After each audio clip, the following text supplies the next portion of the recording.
সমস্ত বিজেপি কর্মীদের কাছে, সমর্থকদের কাছে, রাজ্যবাসীর কাছে, এমনকি তৃণমূল কংগ্রেসের কর্মীদের কাছে, যারা ব্যক্তিগত সমীকরণের কারণে কেউ কিছু কিছু জায়গায় আক্রমণ চালাচ্ছেন, এগুলো বন্ধ করুন। পার্টি কোনো অবস্থায় কোনো ভোট পরবর্তী হিংসাকে গ্রহণ করবে না।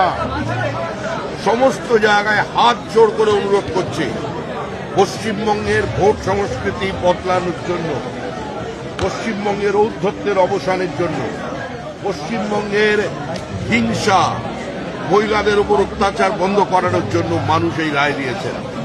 মানুষের এই রায়দানের প্রতি শ্রদ্ধা জানান, মানুষের মর্যাদা রক্ষা করুন। এই জয় গণতন্ত্রের জয়। এই গণতান্ত্রিক ব্যবস্থায় হিংসার কোনো স্থান নেই।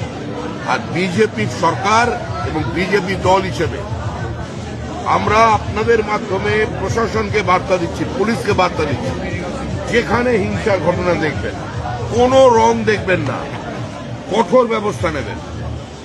হাতে গেরুয়া পতাকা নিয়ে, মাথায় গেরুয়া আবির লাগিয়ে কিংবা বিজেপির পতাকা নিয়ে পরিচিত যত বড়ই বিজেপি নেতা হোক স্থানীয়, কোনো জায়গায় যদি আক্রমণ করেন, কড়া পদক্ষেপ নেবেন।